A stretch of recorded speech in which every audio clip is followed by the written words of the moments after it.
한번 반갑습니다. 인사 한번 하겠습니다. 함께해서 좋습니다. 이렇게 인사하겠습니다.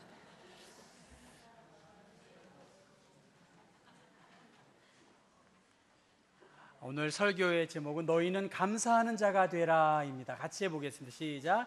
너희는 감사하는 자가 되라. 감사하는 자가 되라는 제목입니다. 동화작가 정채봉 선생은 오늘 내가 내 자신을 슬프게 한 일들이 무엇이 있을까? 내 자신이 슬픈 일이 무엇일까를 생각해 보니까 꽃밭을 그냥 지나쳐 버린 것, 그리고 새소리에 무심하게 응대하지 않은 것, 밤하늘의 별들을 세지 못한 것, 좋은데도 체면 때문에 환호하지 않은 것, 그것이 슬펐다 그렇게 말합니다. 지난 주일 기도회 시간에 함께 한 해를 마감하면서 감사한 것이 무엇인가, 그런 감사의 제목들을 나눈 적이 있었습니다. 어떤 권사님이 자녀가 믿음 생활을 잘 해주셔서 너무나 고맙다, 그런 자녀에 대한 감사를 하셨습니다. 또 그 이야기를 옆에서 듣고 있던 집사님은 모든 것이 감사하다, 이제 그렇게 말씀을 하신 거예요. 그러면서 목사님은 뭘 감사합니까? 그렇게 저한테 물어보는 거예요. 근데 사실은 제가 지난주에 우리 김균주 박사님이 말씀을 전하셨기 때문에 한 주 제가 설교를 안 했잖아요. 그러나 안 한다고 해서 안 하는 게 아니라 늘 설교에 대한 부담이 있기 때문에 설교에 대해서 염려하고 걱정하고 있었거든요. 근데 우리 권사님과 집사님은 모든 것이 다 감사합니다, 이제 그렇게 말씀을 하시는 것입니다. 제가 그걸 보면서 감사는 저분들이 설교해야 되는 게 들고 내가 들어야 되지 않겠나, 그런 생각을 했었습니다.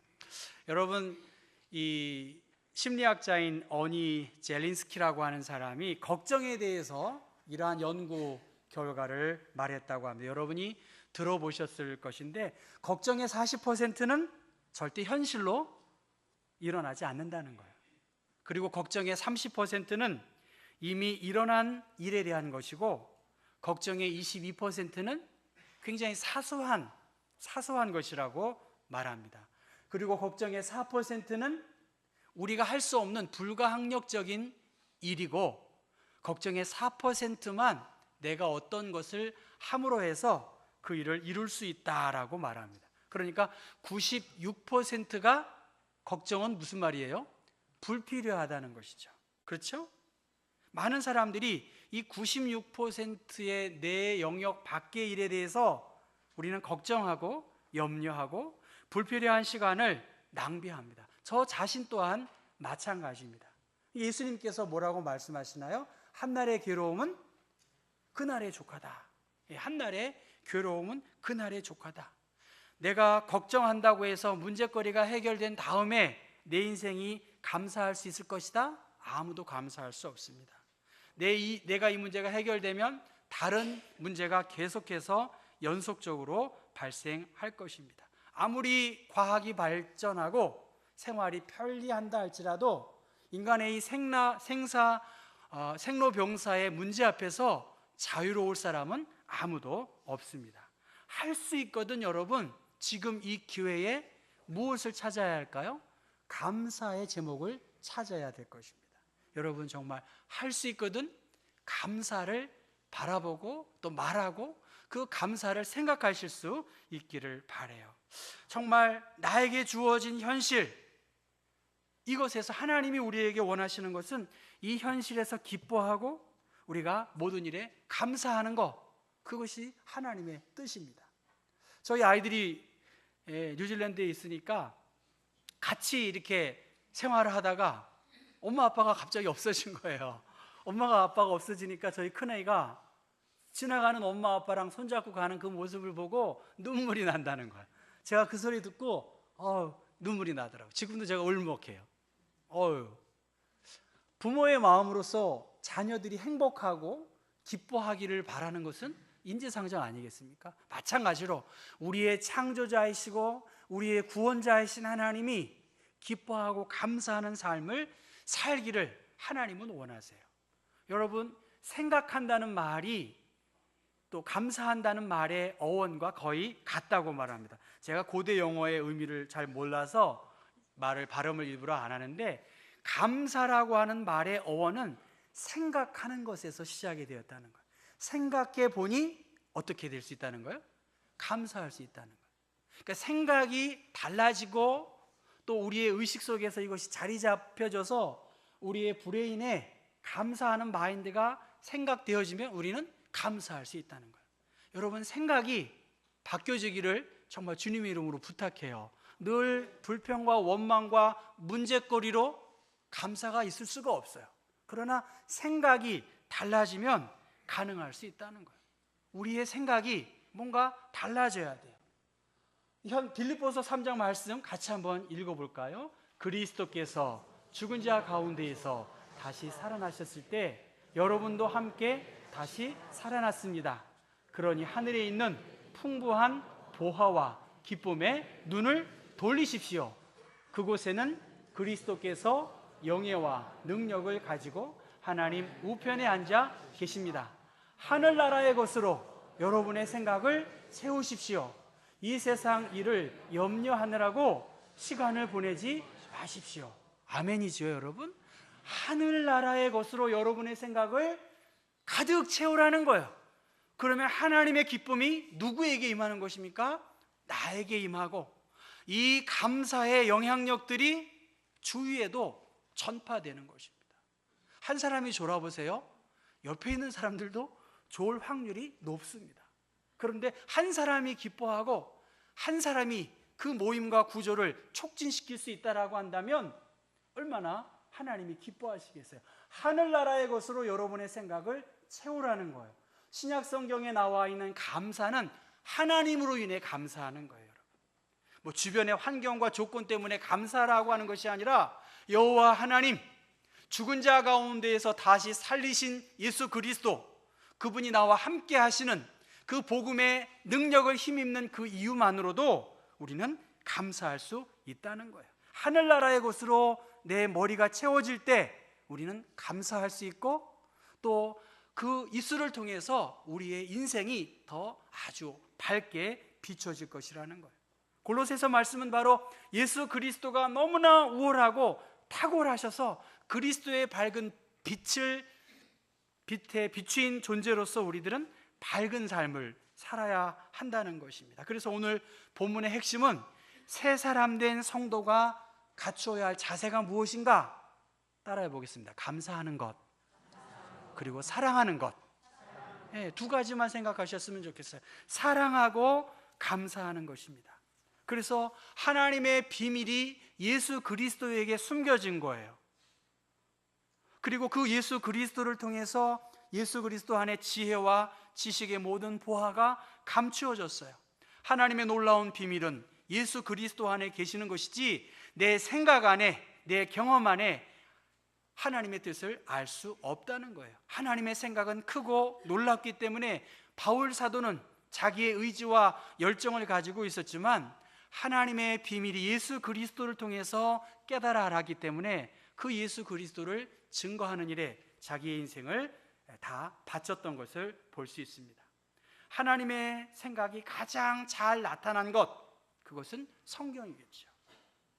예수 안에서 새로운 삶을 사는 그리스도인의 삶의 중요한 가치는 위의 것을 찾는 거고 또 위의 것을 생각하는 것이죠.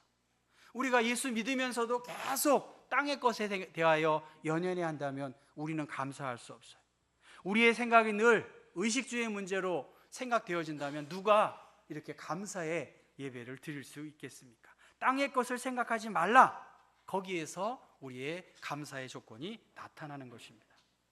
이스라엘 히브리 대학의 교수인 유발 하랄이라고 한 사람이 사피엔스와 호모 데우스라고 하는 이 두 권의 책을 써서 인류의 과거와 미래에 대한 날카로운 통찰력을 제시해서 세계적인 지성인으로 그가 발돋움했다고 합니다.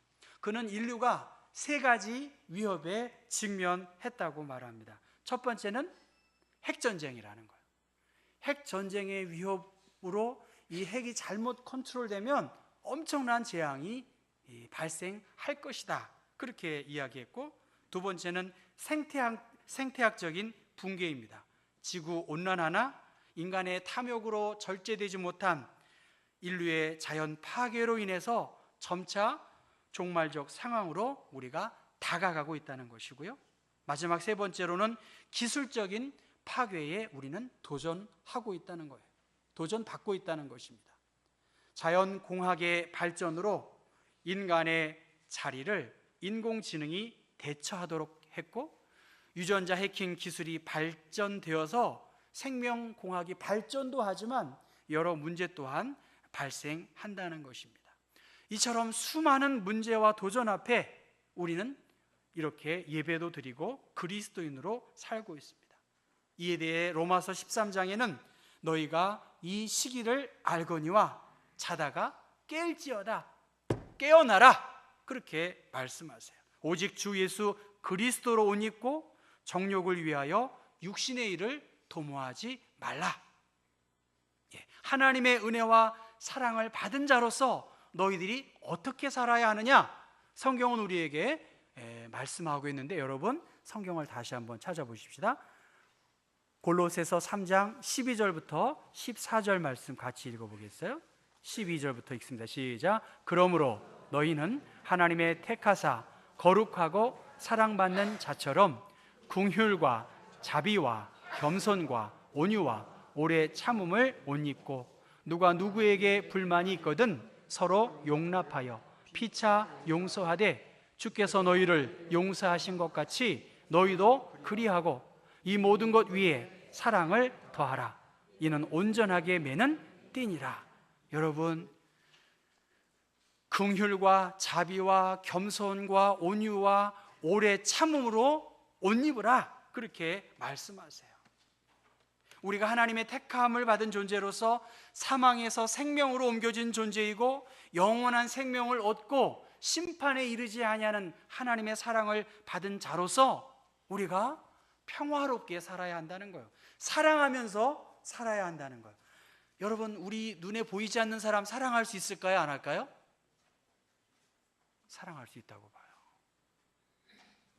그런데 눈에 보이는 가까이에 있는데 옆에 있는 사람 사랑하기가 저는 어렵다고 봐요.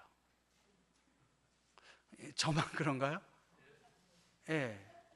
안 보이니까 한번 이례적으로 사랑할 수 있어요. 이례적으로 도와줄 수 있어요. 그러나 매일 봐요. 그 사람을 사랑하기는 참 어렵습니다. 가장 쉬우면서 가장 어려운 것이 사실 우리 안에 사랑으로 하나 되는 거예요. 이건 주님 다시 오실 때까지도 불가능한 일이라고 생각해요. 그러니까 주님께서 주시는 평강과 성령에 도전하시는 그 성령의 노크 소리를 듣고 내가 마음의 문을 열고 주님께 순종해야 합니다. 교회는 그런 의미에서 피팅룸이에요. 옷을 갈아입는 거죠. 하나님의 은혜로 옷 갈아입고 성령의 은혜로 긍휼과 겸손과 온유와 오래 참음으로 옷 입지 않고는 사랑하기 어렵습니다. 불가능한 일이라고 봐요. 감사도 마찬가지입니다. 감사하기가 쉽지 않죠, 사실은. 여러분, 성경에서 말하는 감사의 조건은 모든 환경이 다 주어졌을 때 감사하라고 하지 않아요. 우리가 잘 알고 있는 다니엘은 어떤 사람입니까? 포로된 포로민이에요. 우리로 말하면 난민과 같은 존재겠죠. 그러나 하나님께서 그를 지혜롭게 하시고 민첩하게 하셔서 다리오 왕 정권 시대에 3명의 총리 가운데 한 사람으로 그를 세워줬어요. 그 속에서 그 어려움을 극복한 것이에요. 여러분, 우리 경복교회는 무슨 위협에 있나? 가까이에 있는 사람을 사랑해야 할, 중차대야 한 그러한 순간에 있다는 거예요. 감사의 조건도 마찬가지입니다. 그리스도 안에서 새로운 사람으로서 이 모든 것 위에 사랑을 더할 것뿐만이 아니라 감사를 더하라고 할 때 다니엘이 모든 감사의 조건이 다 이루어진 것이 아니에요. 그럼에도 불구하고 하나님이 그를 축복해서 다리오 왕 정권의 3명의 국무총리 가운데 한 사람이 됐고요, 많은 고관들 가운데에서도 그가 두드러진 능력을 발휘했던 사람이 되었습니다. 그래서 그 시기와 모략에 빠져서 그 동료들이 그렇게 모함을 합니다. 왕에게 30일 동안 왕 외에 다른 신이나 사람에게 무엇을 구하는 행동을 하면 사자굴에 쳐 넣게 하겠습니다. 그렇게 말한 것이죠.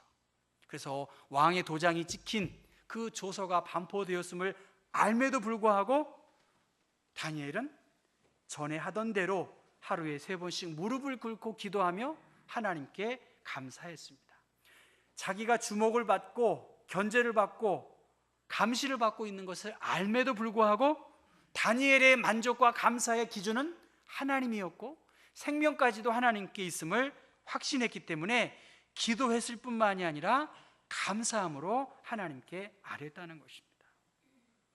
그 기도한 다니엘을 하나님은 사자굴에서도 보호하셨고 믿지 않는 가운데에서도 그를 높였던 것을 우리가 볼 수가 있습니다. 여러분, 우리의 신앙생활 속에서 감사할 것이 저는 오히려 처음 신자들이 많았던 것 같아요. 신앙생활을 하면 할수록 나이가 들면 들수록 감사의 조건이 많아지는 사람도 있지만 또 줄어드는 사람들 또한 있을 것입니다. 오늘 말씀에 보면 죄로 인해 영원히 죽을 수밖에 없는 나를 위해 하나님께서 예수님을 통해서 구원과 영생과 소망을 주신 것을 생각하고 하나님의 자녀 삼아 주신 것을 생각하면 우리는 감사할 수 있어요. 로마서 5장 8절 우리가 잘 알잖아요. 내가 죄인 되었을 때에, 내가 부족할 때에 그리스도께서 나를 대신하여 죽으심으로 하나님께서 우리에게 대한 자기의 사랑을 확실하게 보여주셨다고 말씀하십니다. 여러분, 오늘 감사하는 자가 되라라는 그러한 말씀입니다. 제가 대학에 입학할 때 다른 것은 생각나지도 않아요. 그러나 지금도 제 가슴 속에 자랑스럽게 생각하는 것은 보라 색깔이죠. 보라의 고난이 그대를 기다리고 있었노라. 그 말이 전 아직도 제 가슴 속에 있어요. 목회하려고 하는 저에게, 신입생에게 환영의 메시지는 보라의 고난이 그대를 기다리고 있었다. 이제 그렇게 이야기한 것을 제가 기억합니다. 경복교회에 목회하면서 저의 스타트는 뭐였을까요? 고난주간 특별 새벽기도회부터 시작이 되었어요. 여러분 적어보시면 제가 3월 마지막 주부터 경복교회에 왔는데 그러면 내 목회는 고난이 앞으로 기다리고 있는 건가? 그래서 고난주간부터 제가 시작이 되었어요. 고난주간 특별 새벽기도회가 있어지고 성금요 예배가 있고 제 목회를 한번 돌아보는 겁니다. 여러분 사진 보시면, 그리고 부활절 첫 주에 설교를 했고요. 또 여러분 앞에 제가 머리 숙이고 또 장로님들이 기도해 주셨어요. 세례식도 있었고 또 취임식도 있었습니다. 또 교사원 신예배와 어린이 주일 예배도 있었습니다. 또 권사 임직식도 있었고요. 또 창립기념 주일로 신도예별로 기쁨으로 찬양도 했고요. 또 서울대학병원 교회에 우리가 5째 주일날 있는 예배도 우리 교회에서 있고, 또 우리 교회가 이렇게 장학금도 지불하고 교회 주변의 말씀을 다시 한번 상기시킬 수 있는 행사들, 추석 바자회도 우리 어르신들이 잘 준비하셨고 3층에 50주년 기념관 공사도 좀 바꿨습니다. 또 양화진에 구역 연합 예배도 갔고요. 사라 여신도에 임진각에 나들이도 이렇게 다녀왔고, 지난주에 전교인 체육대회로 이렇게 지난주에 전교인 체육대회로 행사를 마쳤습니다. 돌이켜보는 순간순간 속에서 아까 권사님과 집사님보다도 제가 더 감사할 조건들이 많이 있습니다. 이 아름다운 예배당에서 함께 예배할 수 있는 것, 또 여러분이 교회를 사랑하는 그 마음들, 또 보이지 않게 아주 정결하게 예배가 준비되어지고 여러분이 사모하는 마음 속에서 특별히 우리 권사님들이 교회에 나와서 예배드리는 모습들 너무나 감사해요. 또 더 좋은 경복교회 공동체를 이루기 위해서 당회원들이 또 우리 재직들이 마음은 있고 자기 생각도 있지만 조금씩 생각하고 또 기회를 우리가 선용하기를 소원하는 그러한 마음도 또한 있는 것이 사실입니다. 그래서 저는 하나님께도 감사하고 또 여러분에게도 진심으로 감사하고 있습니다. 그런데 어려운 문제 또한 있는 것 사실이에요. 그래서 항상 기뻐하라 쉽지가 않겠더라고요. 범사에 감사하기가 어려운 인간적인 한계, 그거 없지 않습니다. 그러면서 제가 이 말씀을 준비하면서 오늘 여러분 성경 16절, 17절 말씀 정리하려고 합니다. 여러분 16절과 17절의 말씀 같이 읽어볼까요? 그리스도의 말씀이 너희 속에 풍성히 거하여 모든 지혜로 피차 가르치며 권면하고 시와 찬송과 신령한 노래를 부르며 감사하는 마음으로 하나님을 찬양하고 또 무엇을 하든지 말에나 일에나 다 주 예수의 이름으로 하고 그를 힘입어 하나님 아버지께 감사하라. 그를 힘입어 감사할 수 있는 것이죠. 무엇을 하든지 말에나 일에나 다 주 예수의 이름으로 하나님이 영광을 받으시고 교회가 유익한 일들을 위해 간다고 한다면 하나님이 기뻐하시는 일인데 여러분 내 생각 양보해야 됩니다. 아멘인가요? 제 생각이 아니라 누구의 생각이 아니라 목사가 누구 편들면 얼마나 유치합니까? 솔직히 하나님이 원하시고 하나님의 뜻이 무엇인지 내 생각과 주의 주장만 드러나고 그것이 관철이 안 되고 하면 서운하고 불편하면 공동체 자체가 힘들어지는 거예요. 생각이 달라지고 주님이 하신다. 여러분 우리 경복교회가 누가 해야 되겠습니까? 제가 무엇을 할 수 있겠어요? 그러나 주님께서 여러분의 생각, 여러분의 마음을 성령으로 새롭게 하는 그 마음을 따라 안 된 것들은 인정하고 더 미래로 하나님이 기뻐하시는 일들을 감당할 때 우리는 감사의 예배로 드릴 수 있는 것입니다. 요한일서 3장 17절 말씀, 마음을 닫으면 하나님의 사랑이 어찌 그 속에 거하겠느냐 그래서 여러분이 마음을 닫으면 하나님의 사랑이 여러분 가운데 없다는 거예요. 아멘인가요? 우리의 마음을 활짝 열어야 돼요. 내 생각 정말 하나님의 영광과 뜻보다 앞서면 이단자예요. 저 자신도 마찬가지고요. 하나님이 원하시는 일이라고 하는 것을 거기에 대해서 내 마음을 닫으면 여러분 요한일서 3장 17절 잘 집에서 생각하십시오. 마음을 닫으면 하나님의 사랑이 어찌 그 속에 거하겠느냐. 하나님께서 베풀어 주신 일들 우리가 마음으로 품으시고 생각을 좀 열린 마음으로 가지셨으면 좋겠어요. 내 생각이 완전할 수 없어요. 우리의 감사의 조건은 하나님 이외로는 감사할 수 없다는 것입니다.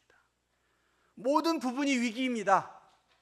제가 50년 넘게 살았지만 제가 예언 하나 하면요 2018년 12월 31일에 신문 기사를 제가 예언하는 거예요. 여러분 뭐가 나올까요? 다사다난했던 한 해 그렇게 나올 거예요. 올해도 무진장 많은 문제가 있었다. 그렇게 절대로 나올 거예요.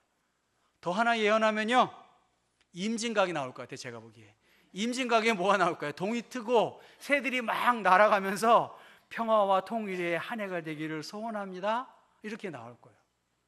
안 나오면 저한테 말씀해 주시면 제가 그거에 상응하는 제가 선물을 드리겠어요. 분명하죠? 분명히 위기의 시대입니다. 위기의 시대인데 하나님이 우리에게 주시는 것은 이 도전 앞에, 이 세상의 위협 앞에 우리가 어떻게 하라는 거예요? 사랑하는 거고 감사하는 거예요. 그러기 위해서는 우리의 생각이 더 깊어져야 되겠고요. 주님의 몸된 교회가 누가 일하는 겁니까? 주님이 하시는 것입니다. 이 도전 앞에 나에게 베풀어 주신 하나님의 은혜와 사랑을 입술로 감사해야 되겠어요.